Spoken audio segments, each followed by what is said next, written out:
el trabajo, por lo menos el que a mí se me encomendó, a través de un acuerdo plenario del Superior Tribunal, que surge con posterioridad a el caso Ángel y con posterioridad del caso Ángel y con motivo de cuestionamientos que existían dentro de la comunidad, no solamente de la comunidad como sociedad, sino también desde todos los operadores jurídicos, llámense abogados, colegio de abogados, asesoría de familia o defensoría, respecto al funcionamiento del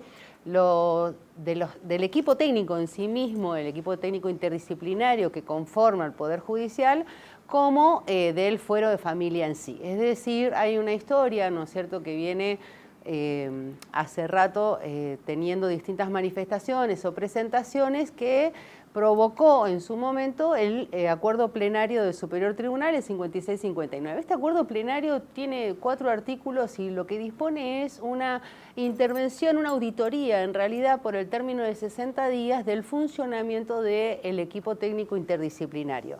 Entonces, abordar una auditoría de un equipo técnico interdisciplinario es un desafío muy sensible, porque no solo en los equipos técnicos se gestionan expedientes, sino de que se gestionan crisis humanas, ¿sí? Violencias, derechos de niños, niñas y adolescentes, y las problemáticas que atraviesan todas las familias en sus múltiples conformidades. Por lo tanto, para la sociedad y los operadores jurídicos, un desvío en el funcionamiento de un equipo técnico interdisciplinario suele traducirse en informes tardíos, en revictimización o en diagnósticos superficiales. Por eso resultaba necesario diseñar cómo iba a ser esta auditoría primero y después abordar cada uno de estos pasos. El acuerdo plenario tiene fecha 14 de abril del corriente año. El 15 de abril del mismo año, el Superior designó a la Cámara de Apelaciones a cargo de la Cámara de Apelaciones de Comodoro Rivadavia Civil a cargo de esta auditoría en cabeza de la presidencia. Yo soy la presidenta durante este año de la Cámara de Apelaciones. Por eso fui la figura visible de esta auditoría. Cuando uno va a encarar una auditoría de un equipo técnico, tiene que entender el contexto en el que se inserta su funcionamiento, ¿no es cierto? Y nosotros tenemos que tener en claro que la provincia tiene un sistema integrado de protección de derechos. Este sistema integrado está casualmente integrado por distintos organismos. Hemos escuchado todo este tiempo el Servicio de Protección de Derechos, tenemos el equipo técnico de la Oficina de Adopciones, tenemos la Secretaría de Adultos Mayores, que son todos organismos que pertenecen a la administración pública, están bajo la órbita y competencia de la administración pública. Está integrado también este sistema de protección por los juzgados de familia y los equipos técnicos. Es decir, con esto que quiero aclarar, ante una problemática familiar la abordan desde distintos personajes que tiene este sistema integrado de protección de derechos. La instancia judicial siempre se trata de que sea la última instancia, que antes va a intervenir el POT de la escuela, va a intervenir los centros de promociones barriales, el Servicio de Protección de Derechos, y se llega a la instancia judicial cuando todos estos organismos ya o no han dado abasto o no han dado una respuesta eficiente para el restablecimiento de los derechos vulnerados de esta familia, llámese un niño, niña, adolescente, una mujer, un adulto mayor, cualquiera que tenga su derecho vulnerado, y el motivo de la intervención es el restablecimiento de ese derecho. Esto para dar un contexto a que esta auditoría estuvo enfocada en el funcionamiento del equipo técnico interdisciplinario del Fuero de Familia de Comodoro Rivadavia, para lo cual se diseñó un plan de intervención que consistía en 5 etapas. La primera etapa el primer paso era relevar de cada organismo del Poder Judicial, muchos de ellos se encuentran en el Superior Tribunal de Justicia, pero relevar respecto de si ediliciamente cuentan con las oficinas necesarias para poder tomar las entrevistas, si tienen auto para poder hacer un domicilio, si cuentan con notebook, es decir, los recursos materiales con que cuenta este equipo técnico interdisciplinario para si se detectan falencias, que el organismo presupuestariamente se activen todos los mecanismos para satisfacer esa necesidad que podría llegar a ser la excusa por la cual el funcionamiento fuera deficitario. Después se requirió a recursos humanos, a ver si algunos de ellos contaban con sumarios administrativos o si contaban con licencias prolongadas o muchas ausencias. Después se requirió a informática que también nos expliquen cuáles son los sistemas de gestión que tienen, cómo se comunican con el Servicio de Protección de Derechos, cómo se comunican con el abogado, cómo se comunican con los jueces. Se mantuvo entrevistas en esta primera etapa, que es una etapa bien diagnóstica, ¿no es cierto?, de respecto de los recursos materiales, los recursos humanos y los recursos de gestión, con distintos protagonistas y gente que utiliza, ¿no es cierto?, o que es el destinatario del funcionamiento de los equipos técnicos. Entonces se mantuvo entrevista con el Colegio de Abogados, el directorio del Colegio de Abogados, para que me sugieran cuáles eran sus inquietudes, cuáles eran su percepción respecto de este funcionamiento, cuáles creen que serían cuestiones que podrían mejorarse y cuáles son cuestiones que les parecen que han tenido un correcto abordaje. Con la asesoría de familia y la defensoría también pública, porque tanto la asesoría como la defensoría son los mayores demandantes de intervención, porque en el fuero de familia es el 80% de los casos viene, ¿no es cierto?, con intervención de la defensoría, los defensores públicos.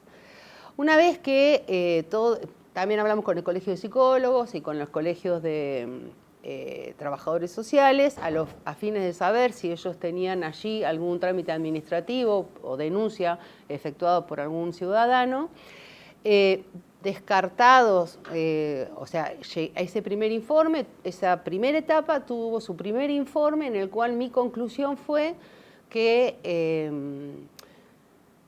el equipo técnico interdisciplinario cuenta en los últimos 3 años con los recursos humanos, materiales y de gestión necesarios para cumplir con las funciones para las cuales han prestado juramento e integran, han concursado e integran al Poder Judicial. Es decir, allí no habría, ¿no es cierto?, una falencia como no tener un auto para ir a hacer un informe socioambiental a un domicilio. La segunda etapa, consta de 5 etapas este plan de intervención. La primera era ver los recursos, como les acabo de explicar. La segunda etapa ya era en lo que dicen usualmente en territorio, es decir, en sede del equipo técnico. Durante más de 3 semanas estuve viniendo a ver qué pasa cuando ingresa el caso, qué trámite le dan, el famoso triage, que es la evaluación de riesgo, o sea, si el caso que ingresa tiene un riesgo bajo, medio o alto, que es lo que va a terminar delineando cómo van a intervenir, cómo lo van a abordar, cuántas entrevistas van a hacer, si las entrevistas van a ser en sede, si las entrevistas van a ser en domicilio, si se van a comunicar telefónicamente con alguien y si van a articular con otros organismos, como puede ser el Servicio de Protección de Derechos o la oficina de la Dirección de Adultos Mayores o la Dirección de Género en los casos de violencia de género que esté interviniendo la dirección pendiente de la Municipalidad de Comodoro Rivadavia. Luego, en la tercera etapa de tomar contacto, nosotros seleccioné más de 30 casos al azar, o sea, de expedientes de familia que tramitan ante el fuero de familia, sin distinción de ante qué juez, simplemente aboqué la mirada de qué tratamiento se le estaba dando, indistintamente, al azar, casos al azar, todos similares al caso Ángel, otros no, porque las problemáticas que transitan ante el fuero de familia son múltiples, y en base a esta segunda etapa de mirar los expedientes, pasamos a un tercer paso que era detectar si efectivamente había desvíos, ¿no es cierto?, cuáles eran los desvíos que yo entendía desde mi capacitación y desde mi experiencia. Todos ustedes me conocen y saben que fui durante 8 años juez de familia en esta misma ciudad, así que la problemática la conozco profesionalmente. Y bueno, el tercer paso termina indicando o sugiriendo cuáles son las medidas de gestión que yo considero que a corto, mediano o largo plazo debieran tomarse, no solamente respecto del funcionamiento del equipo técnico, sino también respecto del fuero de familia, es decir, los jueces de familia, y respecto de los organismos que interactúan con el fuero de familia, es decir, organismos que integran el sistema de protección de derechos. ¿Cuáles fueron los desvíos que observó en esta tercera etapa? Bien. ¿Que llevaron a esa conclusión? Bien, digo cuál era la cuarta y voy ahí porque ya la cuarta era que se implementen las medidas y la quinta un seguimiento, porque cualquier medida que alguien adopte respecto de algo que considera un desvío, después tiene que medirla, a ver si fue eficaz, hay que dejarla sin efecto o reforzarla. En cuanto a las medidas sugeridas respecto al... Desvíos. Por eso, los desvíos tienen que ver con las medidas sugeridas. Claro. O sea, las medidas son para corregir los desvíos. Claro, los desvíos que usted primero... Y los desvíos que yo noté fue que en el, por ejemplo, de entrada, en lo que es en el triage, o sea, cuando ingresa un requerimiento de intervención del equipo técnico interdisciplinario, vamos a poner un ejemplo en concreto para que todos entendamos. Ingresa una denuncia de violencia familiar, ¿sí? La denuncia ingresa en el sistema por policía, se comunica al juzgado dicta medidas y para evaluar y hacer un diagnóstico de la interacción familiar, lo que hace el juzgado es requerir que el ETI haga un diagnóstico. Bueno, cuando ingresa al equipo técnico, inmediatamente ellos lo abordan, designan una dupla que va a intervenir en ese caso y si tiene medidas vigentes suelen, ¿no es cierto?, tener la tranquilidad de que la persona tiene medidas de protección vigentes, entonces quizás en vez de hacer las entrevistas inmediatamente, lo ponen en la agenda un poco después. Bueno, para mí eso es algo que debe corregirse, ¿sí? Porque... Y hay, en las agendas ellos tienen turnos. En abril tenían turnos señalados hasta junio. Si uno piensa en una situación de violencia o de riesgo, junio es muy lejos, claro. A ver, estamos hablando de generalidades y de testeos en base a casos al azar, no estamos hablando del normal funcionamiento.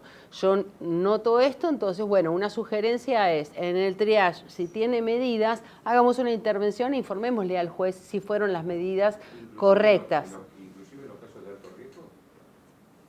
No, ¿cómo en los casos? Claro, usted calificó que había riesgo bajo, riesgo medio y riesgo alto.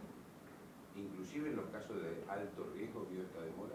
No, en los casos de alto riesgo, no, el tema es que cuando la persona, sería muy finito entrar a explicar esto, pero cuando la persona hace una denuncia, cualquier ciudadano hace una denuncia de violencia o respecto de quien sea, el juez con el solo relato de la víctima dicta medidas. Que estas medidas, en base a la gravedad de los hechos denunciados, pueden llegar a ser de 15 días, pueden llegar a ser de 3 meses de duración y pueden implicar desde la interrupción del contacto paterno-filial, o sea, de los progenitores, a prohibiciones de acercamiento o exclusión del hogar. O sea, las medidas que se dictan son las necesarias para frenar la escalada de violencia y proteger a todo el grupo familiar. Cuando el equipo recibe esto, va a recibir el texto de la denuncia y las medidas adoptadas, es decir, la primera evaluación que hizo el juez.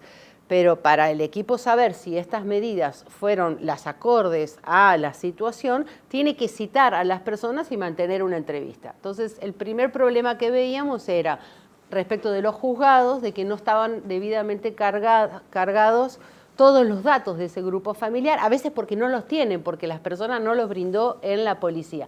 O sea, al ser algo integrado,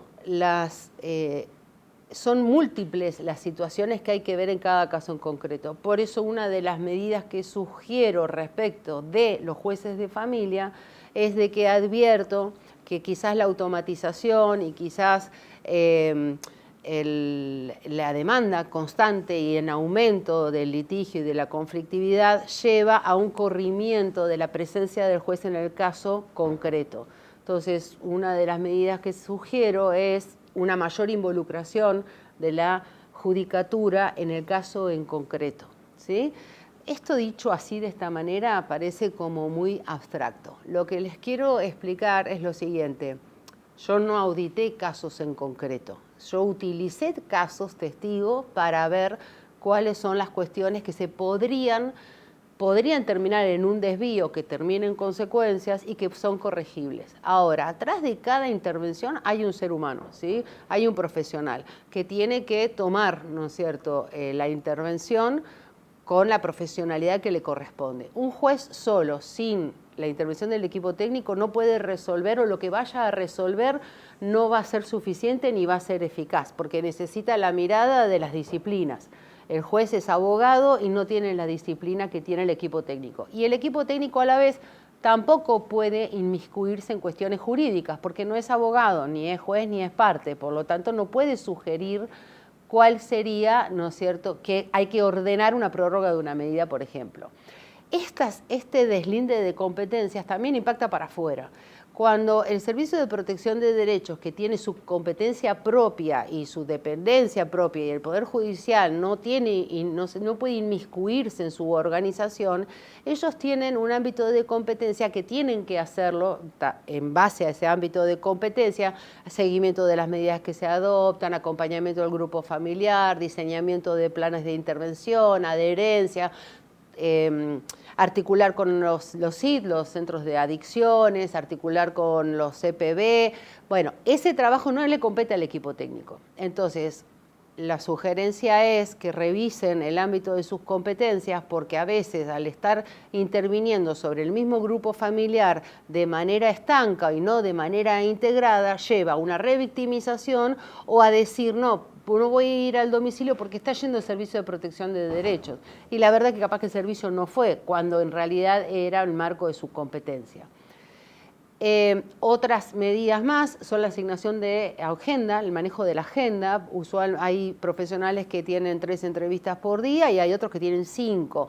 Bueno, equiparar de que todos tengan la misma cantidad de entrevistas, lo que va a traer de que la de junio venga para mayo. Bueno, ahora ya llegamos a julio, pero la idea es acortar los tiempos de intervención. De nuevo, acortar los tiempos de intervención no quiere decir de que sea eficaz esa intervención, porque hay problemáticas familiares que requieren no de una intervención, sino que requieren de muchísimas intervenciones, de muchísimas entrevistas, lo que va a llevar a que el informe final lo tengan capaz que a los 2 meses. Si yo lo miro, ¿no es cierto?, aisladamente, un informe a los 2 meses es un informe tardío, el juez en el medio, la familia ya cambió 2 veces, 3 veces, hubo nuevos hechos de denuncia, pero a veces la problemática lo requiere. Esto es como un traje a medida, lo tenemos que hacer para cuando estamos gorditos como cuando estamos flacos. No podemos tomar variables estáticas en la intervención ni del equipo técnico ni tampoco de los otros organismos que intervienen. Hay varias medidas que están todas informadas en esta segunda y tercera etapa que se sugirieron, tienen que ver con medidas de gestión, tienen que ver con medidas de el abordaje, el enfoque que se está haciendo, la atención también de las personas, qué lenguaje utilizamos, cómo es el trato que se les brinda al usuario, que es el ciudadano común. A los jueces, pedirles al colegio de jueces que tengan un criterio de oportunidad. Esto quiere decir cuántas veces le voy a dar intervención en el mismo caso al equipo técnico. Y segundo, del criterio de oportunidad, es cómo pido y qué es lo que estoy pidiendo. Esto es cuando hablo de la presencia del juez en el caso. Evaluar no solamente el criterio de oportunidad, sino también evaluar el cómo se pide la intervención del equipo técnico interdisciplinario y por qué se está pidiendo la intervención.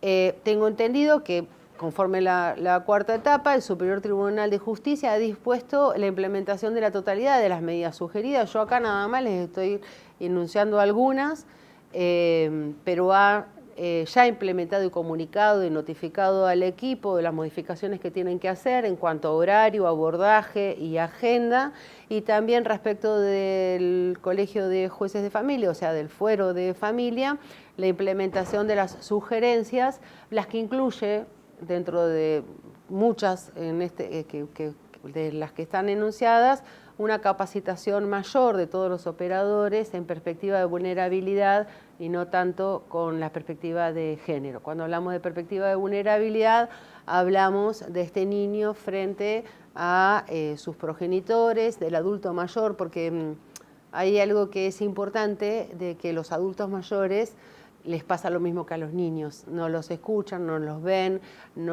quizás no prestan tanto atención a su relato, y es un sector de nuestra población que también tiene muchas veces vulnerados sus derechos y no tiene a quién acudir, lo mismo que en discapacidad. Entonces, cuando hablamos de capacitarnos en perspectiva de vulnerabilidad, es entender de que hay muchas vulnerabilidades, no solamente la perspectiva de género.